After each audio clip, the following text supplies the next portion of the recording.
The couple arrested last week in relation to allegations of perjury to do with the Conor McGregor appeal were released without charge on Friday. And a file has been prepared for the DPP, which is the classic, really, isn't it? Yeah. But actually, it's quite interesting because what has emerged is that, I suppose, the position the Gardaí believe is the case. This couple, Samantha O'Reilly and Stephen Cummins, claimed that they didn't realise that Conor McGregor was they didn't know that this trial was going on, but they did in the aftermath of it, they contacted both McGregor and a relative of his on Instagram or one of these social medias to say that they've just realised about all this, and actually they had some important information that they had seen on the night of December the 9th into the 10th of 2018. They were living across the road from Nikita Hand and they'd witnessed some violence in that house through a window that night. Yes. So I don't think they contacted McGregor directly. No. I think they made contact with relatives of his in online messages, Instagram or one of those social media sites, essentially. So yes, they gave sworn statements saying that they saw what appeared to be Nikita Hand being assaulted by her then boyfriend on sort of the night she came night home. or morning, over those 2 days, which I think, like you say, was the 9th or 10th in 2018 of December. And they gave sworn statements to this effect. And it was quite the bombshell when it emerged. In the appeal. Yeah. So he had been obviously convicted by the civil case jury. We'd heard details of Nikita Hand going to her Christmas party. And, the night continued into the early hours of the morning. She had been in contact through social media with McGregor. He came over, collected her and a friend, and together with James Lawrence, they all went to the Beacon Hotel, where the party continued during the day. And she later claimed that she was raped by McGregor during that day in that hotel. Now, he obviously denied it all, and the whole scenario and story played out in the civil courts in front of a jury, and he was found to have sexually assaulted her. But these people come up afterwards. So they were put forward as these sort of bombshell witnesses for the appeal that he was making against the conviction. But sort of lastminute.com, the lawyers, actually their own lawyers, told the court, Mark Mulholland, a KC from the North, who was representing McGregor at this stage, told the court, actually, we're not going to put this in because we don't think you'll accept it. It was very strange. Very strange. Everybody was like, what the hell is that about? And I think the court didn't look favourably on it whatsoever. And it was referred to the DPP, like how can a statement be made saying X, Y and Z and then discussed kind of in court that it was going to have a huge impact on the case that Nikita Hand won. So it was sent to the DPP to have a look at, were these statements that were sworn by this couple, were they perjury? So the DPP had a look at it and said, I need the guards to investigate this, and sent it to the National Bureau of Criminal Investigation, who I suppose were tasked with looking at these two statements from this couple who said that they saw essentially her being assaulted by her partner on the night that she said she had been raped by Conor McGregor. So and of course, the whole point of it was that it might explain away the bruises. Yeah, that was the implication. Part of the trial was that she was badly bruised and injured. Exactly, yeah. Now, interestingly, over the course of the questioning, because they were arrested on the Thursday and they were held until last Friday, it seems to have emerged that the Gardaí don't believe they were actually even in the bloody house at the time. No, I think they could be in a significant amount of trouble now, essentially, because perjury, it's a serious offence. I mean, it's not a very long jail sentence, but it's still a serious enough criminal offence. So yeah, Gardaí have established that over those 2 days where she arrived home after spending all that time with McGregor, and where, a civil jury, as we know, found him guilty of a sexual assault, they were supposedly living opposite her, and the couple knew her and her then partner. But Gardaí have now established that they were not living in that house yet. They did not move into that house for another week. So there's no way they could have seen what they said they saw. On that particular night. On that particular night, yeah.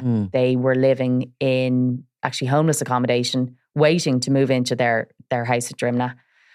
And Gardaí have statements from the homeless services saying exactly where they were on that over those 2 days, that they were living in different places. They weren't living together. They had been separated by homeless services. So there's no way they could have seen what they said they saw. And Gardaí also have a statement from the landlord who owns the house that they subsequently moved into, saying they couldn't have been there because I hadn't given them the keys yet. They didn't get the keys for another week. And it just shows, like, you know, you often see in court that human beings remember things differently, don't they? You know, they misjudge dates and all the rest of it. They do all the time. But perjury, obviously, is to do this, you know, with intent and deliberately. So you've got it's a bit of a short period of time until they are in that house. You know, if it's a week, you're talking about they're in there by about, we're talking about the dates in question being December 9th and 10th. So they're in by about 17th, 18th or something. So I suppose it's going to be, it has to be provable if they're to be charged that they gave these statements knowing them to be untrue. If they believe they saw something, they might have got the date wrong. And if they thought it was relevant, that's going to be difficult to prove, isn't it? But how, possibly. But I mean, how could you have possibly seen something if you weren't physically there in that certainly time on that date, but maybe they feel they saw something else. You know what I mean? Yeah, maybe their wrong, defence perhaps. could be, we think we saw something else, and maybe it was a week later. But one way or another, I mean, I'm presuming that this Garda investigation, which is going to be thorough by the National Bureau of Criminal Investigation, is it looking at their communications? Is it looking at their phones? Is it looking at that kind of thing, or is it simply questioning? No, them? I think it would be. I think that's every investigation now is also looking at, at phones, to see if there was any contact between them and other people. I suppose, to see if there was any discussion around what they said they saw or didn't see. So it'll be interesting to see what the DPP will do with this now, because it's highly unusual, like you say, for the DPP to send it to the Gardaí to investigate. It's usually the other way around.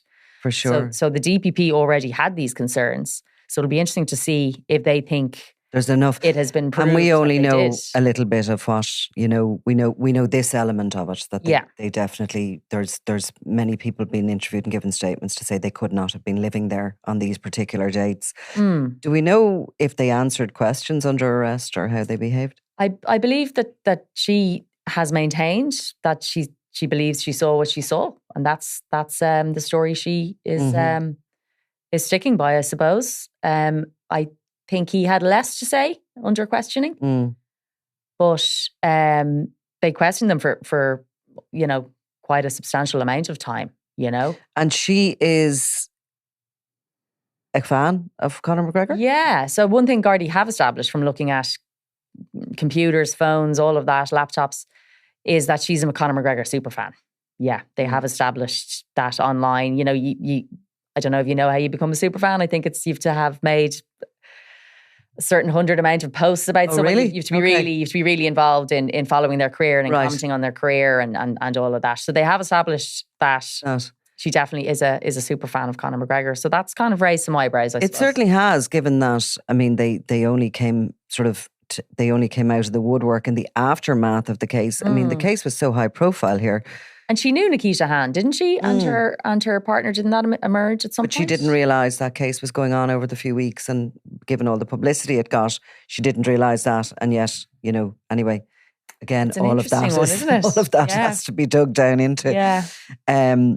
So I suppose we await the decision now from the DPP to see if they're going to be charged in relation to anything. I presume they'll send the file, the guards will send it back to the DPP quite soon, because I think, as you would know, it's the last thing you do in an investigation is arrest the people you need to put up. So you've gathered all the rest of the information. They've got all the other statements from homeless services, from the owner of that house and others, I'm sure.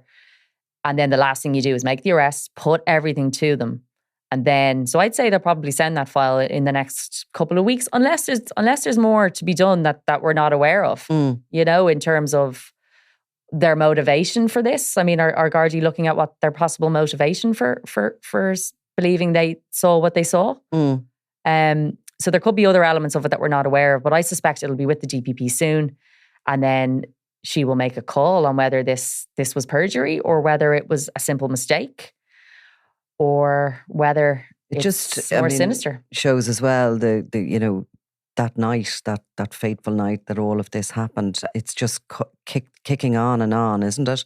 You have Nikita Hand now facing, she's being sued by James Lawrence. Yeah. Because of the complex situation around him being kind of a co-defendant in the case and not being found guilty of raping her. He feels his reputation is now damaged. So on this goes. And, it's definitely, it's not going away, is it? No, it's not. But I mean, Conor McGregor, everything around him seems to be a bit of that's true, therapist, doesn't it? But you'd wonder the impact it has on victims of sexual assault and rape. You know, would you want to come forward when you just look at the circus that this has become? Really, it's a brave thing to come forward, I have to say, against somebody who is clearly going to generate that kind of publicity around them. Oh, hugely, yeah. And I mean, I think there was a lot of disappointment that there wasn't a criminal charge against Conor McGregor, but there wasn't. We know that there wasn't after a lengthy Garda probe, and there was a lot of disappointment and surprise, I think, that there wasn't. But that's how it fell. So then she made the difficult decision to go down the civil route. And I mean, it must have been harrowing, the case itself. And what was she awarded? 200 and something. I mean, the money I don't think was ever the motivation. But no, I don't think money was a motivation at all. But I think a lot of people were shocked by how little money that she got. I mean, I think people thought she was going to get a couple of million, you know, and I was personally surprised she didn't get more. I think she should have got more, definitely. Well, look, we'll come back to this case anyway. Thanks a million, Ali. Thanks. I'm Nicola Tallant and you're watching Crime World, a podcast about criminals, drugs and the underworld in Ireland and across the globe. Make sure you subscribe to our channel and turn on notifications so you can be the first to watch all our latest episodes. You can also listen wherever you get your podcasts.